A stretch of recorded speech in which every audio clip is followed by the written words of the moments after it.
Hello friends, welcome back to my channel. இன்றைக்கி கிராமத்தில் அம்மா வீட்டில் இருக்கிற தோட்டம் தாங்க சுற்றி பார்க்க போகிறோம்.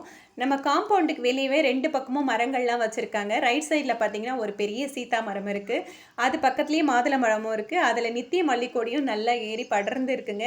இடது பக்கத்தில் நந்தியா வட்டை வச்சுருக்காங்க. இது ஒரு பெரிய மரம் அளவுக்கு வளர்ந்துருக்கு. கீழே அப்படியே தொட்டி மாதிரி கட்டி வச்சுருக்காங்க. இந்த சைடு பார்த்திங்கன்னா நித்திய கல்யாணி நிறையவே வந்து பூக்களும் பூத்துட்ருக்கு.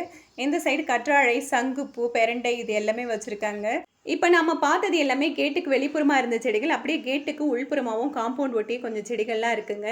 கீழே அப்படியே மஞ்சள் சாமந்தி கொடி மாதிரி படர்ந்துருக்கு. இது நாட்டு சாமந்தி. தொட்டியில் பார்த்திங்கன்னா ஒரே ஒரு காஸ்மோஸ் இருக்குது. இது விதைகள் மூலமாகவும் வளரக்கூடியது. ஆனால் இது செடி நட்டு தான் வளர்ந்துருக்குங்க. ஆரஞ்சு கலர் பார்க்கவே ரொம்ப அழகாக இருக்குது. பக்கத்துலேயே வாழை மரம் இருக்குது. இந்த வாழை மரம் ஏலக்கி மரம்.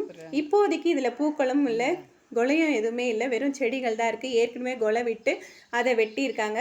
இது வெள்ளை ரெயின் லில்லி. இதில் இப்போ பூ எதுவுமே இல்லைங்க, செடி ஆனால் நல்லாவே இருக்குது. பக்கத்துலேயே கொஞ்சம் மணி பிளான்ட்டு, அப்புறம் நித்திய கல்யாணி, பட்டன் ரோஸ் இது எல்லாமே வச்சுருக்காங்க. இந்த லாஸ்ட்டில் வெற்றிலை வெள்ளிக்கிழங்கு நட்டு வச்சுருக்காங்க.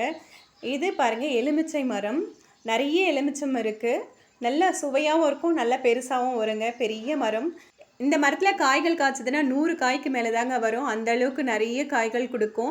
வீட்டோட முன்பக்கம் இருக்கிற செடிகள்லாம் இவ்வளோ தாங்க. வெளியிலேருந்து பார்க்குறதுக்கு வீடே தெரியாது, வெறும் மரங்கள் தான் தெரியும். அந்தளவுக்கு அடர்த்தியாக இருக்கும்.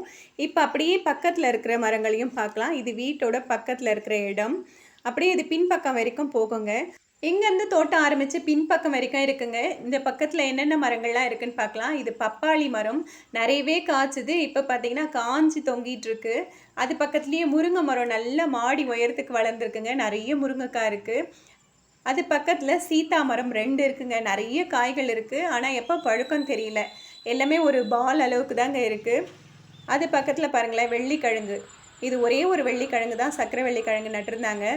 இது அப்படியே இருக்கிற இடமெல்லாம் ஆக்கிரமிப்பு பண்ணி நிறையவே வந்திருக்கு. இது தாங்க தரையில் வைக்கிறதுக்கும் தொட்டியில் வைக்கிறதுக்கும் உள்ள வித்தியாசம். ஒரே ஒரு கிழங்கு எந்த அளவுக்கு படர்ந்து வளர்ந்துருக்கு பார்த்தீங்களா. இதை வெட்டி எடுக்கும் போது கிட்டத்தட்ட 5லேருந்து 10 கிலோ கிழங்கு கூட கிடைக்குங்க. இது நம்ம அந்த பக்கத்துலேருந்து பார்த்த முருங்கை மரம், சீதா மரம். இது தாங்க நிறையவே சீதா பழம் இருக்குது, ஆனால் இன்னும் எதுவுமே பழுக்கலை. அதுக்கு கீழே அப்படியே பார்த்திங்கன்னா பாவக்காய் கொடி நிறைய இருக்குது. இது குண்டு மிளகாய் தோட்டம். நிறைய காய்ச்சி முடிச்சிருக்கு. இப்போ எல்லாமே பிடுங்கி போடுற ஸ்டேஜில் தாங்க இருக்குது. இன்னும் கொஞ்சம் நாளைக்கு காய் இருக்கிற வரைக்கும் வச்சுக்கலாம் அப்படின்னு வச்சுருக்காங்க. இங்கேருந்து அந்த ஜன்னல் வரைக்கும் இருக்கிறது ஃபுல்லாகவே பச்சை மிளகாய் தோட்டம் தாங்க. எல்லாமே குண்டு மிளகாய் தான். நீட்டு மிளகாய் வேறு ஒரு இடத்துல போட்டிருக்காங்க. அந்த ஜன்னல் பக்கத்தில் இருக்கிறது சுண்டக்காய் செடி. இந்த சைடு இருக்கிறது பார்த்திங்கன்னா வெற்றிலை கொடி. அப்படியே ஜன்னலை சுற்றி இந்த வெற்றிலை கொடி பார்க்குறதுக்கே ரொம்பவே அழகாக இருக்குங்க. இந்த இடத்துல முருங்கை மரத்தோட நிழல் விழுது. அதுவும் இல்லாமல் மேலே டேங்க்லேருந்து நிறைஞ்சி விழுற தண்ணியும் விழுறதுனால ரொம்ப செமி ஷேடாக தான் இருக்குது. ஈரப்பதமும் அதிகமாக இருக்குது. அதனால் வெத்தலையெல்லாம் செழிப்பாகவும் இருக்குங்க. கொடி பார்த்திங்கன்னா நல்ல மாடி உயரத்துக்கும் போயிருக்கு. ஜன்னலோட 2 சைடுமே கொடி இருக்குங்க. ஒவ்வொரு வெத்தலையும் நல்ல பெரிய பெரிய சைஸில் இருக்குது. வெத்தலைக்குள்ளே என் கை வச்சா கையே குட்டியாக இருக்குங்க. அந்தளவுக்கு வெத்தலைலாம் பெருசாகவே இருக்குது.